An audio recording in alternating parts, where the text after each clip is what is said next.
नमस्कार। आज हम एक ऐसी फिल्म की गहराइयों में उतर रहे हैं जिसने न सिर्फ कॉमिक बुक जॉनर को बल्कि सिनेमा को ही बदल दिया, द डार्क नाइट। हाँ बिल्कुल। हीथ लेजर का अभिनय तो था ही लाजवाब, पर इसकी असली ताकत है इंसानी फितरत के अंधेरे कोनों को दिखाने की हिम्मत। सही कहा। और इस पूरी कहानी का कह सकते हैं केंद्र बिंदु है जोकर। हाँ, वो इतना हावी किरदार है कि बैटमैन भी, जो फिल्म का हीरो है, ज्यादातर बस उसकी चालों पर रिएक्ट करता नजर आता है। बिल्कुल। बैटमैन को उसकी हदों तक धकेल देता है वो। तो आज की हमारी ये बातचीत इसी किरदार के इर्द गिर्द घूमेगी कि भाई ये जोकर है कौन और वो चाहता क्या है। चलिए समझने की कोशिश करते हैं। बिल्कुल। द डार्क नाइट की कहानी और उसकी समझ दोनों ही जोकर पर टिकी हैं। ये फिल्म सिर्फ एक्शन नहीं है, ये अराजकता और इंसानी स्वभाव के अंधेरे कोनों की एक बहुत जटिल पड़ताल है। हाँ, और जोकर वो इस पड़ताल का जरिया है। तो सबसे पहले ये जोकर है कौन? मतलब फिल्म हमें उसका कोई असली नाम या पक्की बैक स्टोरी तो बताती नहीं।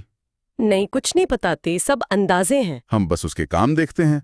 उसकी पहचान है वो डरावना सा क्लाउन मेकअप और चेहरे पर वो निशान। और दिलचस्प बात यह है, उसका मेकअप असल में उन निशानों को छुपाता नहीं है, हाँ, बल्कि उनके चारों तरफ बना है। जैसे जैसे निशान पहले से थे, मेकअप बाद में आया। अच्छा। तो ये दिखाता है कि वो निशान ही उसकी जोकर वाली पहचान की जड़ें हैं।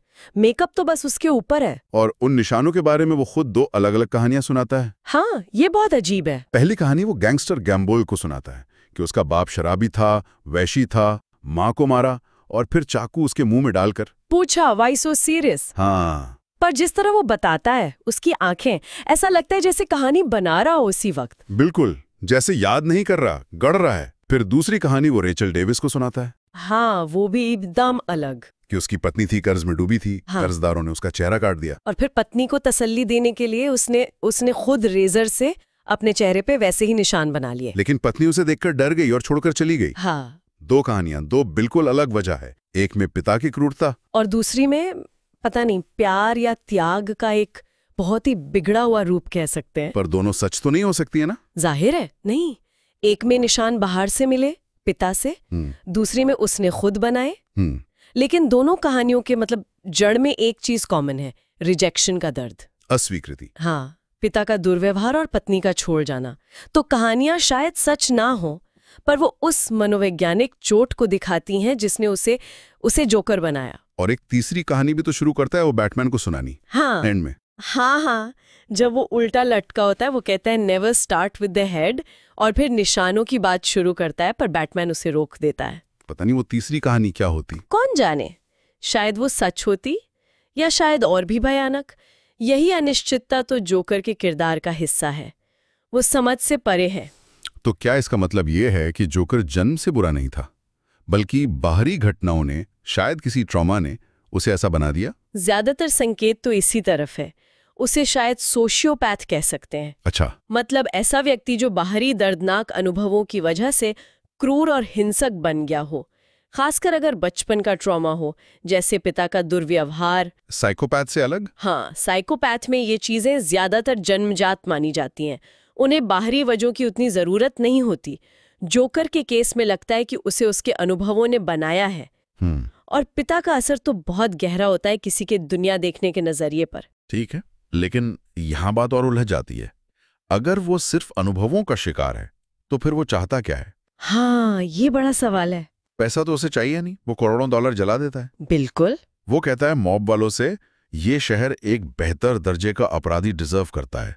इसका क्या मतलब हुआ, बेहतर अपराधी? वो खुद ही कहता है ये पैसे के बारे में नहीं है, ये एक संदेश भेजने के बारे में है। संदेश भेजना, ये कुछ सुना हुआ लगता है। बैटमैन बिगिंस, रास अल गूल। हाँ बिल्कुल, लेकिन मकसद एकदम उल्टा है। लीग ऑफ शैडोज अपराधियों को मिटाकर न्याय लाना चाहते थे, एक तरह की व्यवस्था। और जोकर अपराध को पैसे की लालच से ऊपर ले जाना चाहता है। शायद उसे एक ज्यादा दार्शनिक या कहें कि अराजक स्तर पर ले जाना चाहता है, एक आइडियोलॉजी बनाना चाहता है। अल्फ्रेड भी तो ये समझाने की कोशिश करता है ब्रूस को। हाँ, वो बर्मा वाले डाकू की कहानी। ये भी शायद पूरी बात नहीं है। क्यों? क्योंकि वो खुद को क्या बताता है हार्वी डेंट के सामने? क्या मैं प्लान वाला आदमी लगता हूँ? मैं तो बस गाड़ियों का पीछा करने वाला कुत्ता हूँ। हाँ, वो कहता है कि वो बस चीजें करता है बिना प्लान के। अराजकता का एजेंट। वो कहता है कि प्लान बनाने वाले कितने बेकार होते हैं, वो ये दिखाता है। पर ये बात तो उसके कामों से बिल्कुल मेल नहीं खाते। बिल्कुल नहीं खाती। वो जो पहली बैंक डकैती थी, हर लुटेरे को दूसरे को मारने के लिए सेट करना, फिर बस का बिल्कुल सही टाइम पर आना और बसों के काफिले में गायब हो जाना। हाँ, ये बिना प्लान के कैसे हो सकता है? ये तो बहुत ही ज्यादा सटीक प्लानिंग लगती है। बिल्कुल।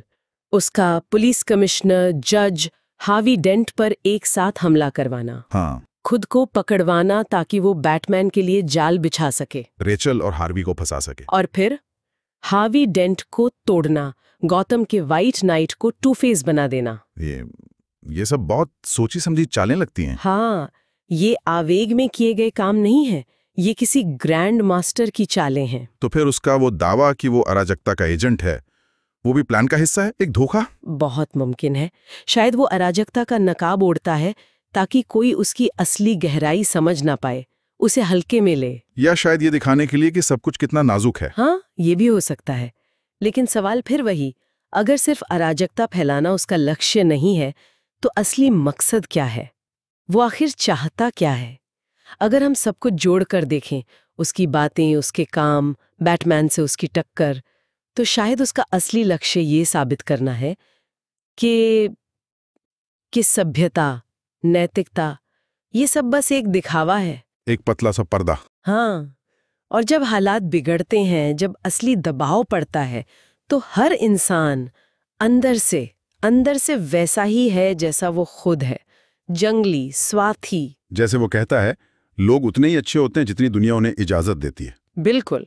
वो लोगों की कमजोरियों का इस्तेमाल करता है, डर, लालच, बचने की इच्छा, और उन्हें गिराना चाहता है। वो दो नाव वाला प्रयोग, वो तो इसका सबसे भयानक उदाहरण था। हाँ, वो सामाजिक प्रयोग। एक नाव में आम नागरिक, दूसरी में कैदी, दोनों पर बम और दोनों के पास दूसरे को उड़ाने का डेटोनेटर। शर्त ये कि अगर एक ने दूसरे को नहीं उड़ाया तो वो दोनों को उड़ा देगा। वो लोगों को हत्यारा बनाना चाहता था, सिर्फ अपनी जान बचाने के लिए। वो साबित करना चाहता था कि मुश्किल वक्त में इंसानियत हार जाती है, स्वार्थ जीत जाता है।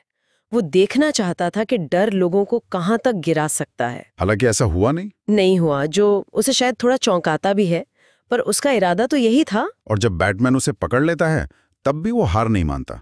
नहीं, वो कहता है यही होता है जब एक ना रुकने वाली ताकत एक अटल वस्तु से टकराती है। वो खुद को अनस्टॉपेबल फोर्स और बैटमैन को इमूवेबल ऑब्जेक्ट कहता है। हाँ, वो मानता है कि वो किसी को भी तोड़ सकता है, पर बैटमैन नहीं टूटा। और वो पागलपन वाली बात, madness is like gravity, all it takes is a little push. हाँ, पागलपन गुरुत्वाकर्षण जैसा है, बस एक छोटा सा धक्का चाहिए। ये उसकी पूरी सोच का निचोड़ है कि हर कोई गिरने की कगार पर है। बिल्कुल, बस सही धक्का लगने की देर है। वो खुद शायद ऐसे ही किसी धक्के से टूटा है, वो बाप की कहानी हो या पत्नी वाली या कुछ और जो हमें पता ही नहीं। अब वो पूरी दुनिया को वही धक्का देना चाहता है, सबको अपनी तरह बनाना चाहता है, ताकि वो अकेला महसूस ना करे। शायद अगर सब गिर जाएं, सब टूट जाएं, तो वो अपनी नजर में सही साबित हो जाएगा। ये दुनिया को तोड़कर खुद को नॉर्मल साबित करने की एक कोशिश है। तो क्या वो खुद को एक पीड़ित की तरह देखता है, एक विक्टिम? इस फिल्म में दिखता है। बैटमैन बिगिंस की बुराइयों से अलग, जैसे डर या अहंकार। हाँ, उनसे अलग। जोकर अपने साथ हुई दुर्भावना या मेलेवलेंस का बदला दुनिया से ले रहा है। वो उस जहर को फैला रहा है जो उसे मिला। जैसे कहते हैं, हर्ट पीपल। हाँ, या शायद यहाँ ज्यादा सही होगा, ट्रॉमेटाइज्ड पीपल ट्रॉमेटाइज पीपल। सदमे से गुजरे लोग दूसरों को सदमा पहुंचाते हैं। वो जिम्मेदारी लेने के बजाय दुनिया को दोष देता है कि उसने उसे तोड़ा, और अब वो बदला ले रहा है। हाँ, ये जिम्मेदारी से भागने का एक बहुत ही बिगड़ा हुआ तरीका है। फिल्म के आखिर में बैटमैन उसे पकड़ लेता है, गिरने से बचाता भी है। तो क्या ये जोकर की हार है? फिजिकली तो वो पकड़ा गया, हाँ, उसकी योजना उस रात के लिए रुक गई, लेकिन क्या वो सच में हारा? सोचिए, वो हार्वी डेंट को, गौथम की उम्मीद को तोड़कर टू फेस बनाने में कामयाब हो गया। हाँ, शहर के सबसे अच्छे आदमी को गिरा दिया। उसने शहर में निराशा और अविश्वास बो दिया, यहाँ तक कि ब्रूस वेन भी रेचल की मौत के बाद टूट जाता है। कई सालों के लिए बैटमैन गायब हो जाता है। तो मनोवैज्ञानिक रूप से उसने शहर पर और बैटमैन पर बहुत गहरी चोट छोड़ी। उसने दिखा दिया कि कोई भी टूट सकता है, और यही टूटापन अगली film the dark night rises की जमीन तैयार करता है। तो पकड़ा गया पर लड़ाई शायद जीत गया। हाँ, कहा जा सकता है। तो कुल मिलाकर द डार्क नाइट सिर्फ एक एक्शन फिल्म नहीं है, ये इंसानी मन की जटिलताओं, नैतिकता के सवालों और अराजकता की ताकत का एक बहुत गहरा विश्लेषण है। बिल्कुल। और जोकर का किरदार इसे शानदार ढंग से पेश करता है। हाँ, हीथ लेजर का अभिनय तो है ही, पर किरदार खुद इतना शक्तिशाली है क्योंकि वो हमें बुनियादी सवाल पूछने पर मजबूर करता है। ये फिल्म और खासकर जोकर हमें सोचने पर मजबूर करते हैं।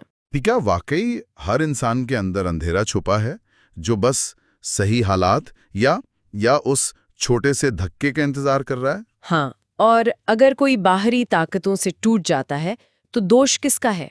सिर्फ उसका? या उस समाज का भी जिसने उसे वहां तक पहुंचाया? या टूटने के बाद संभाला नहीं?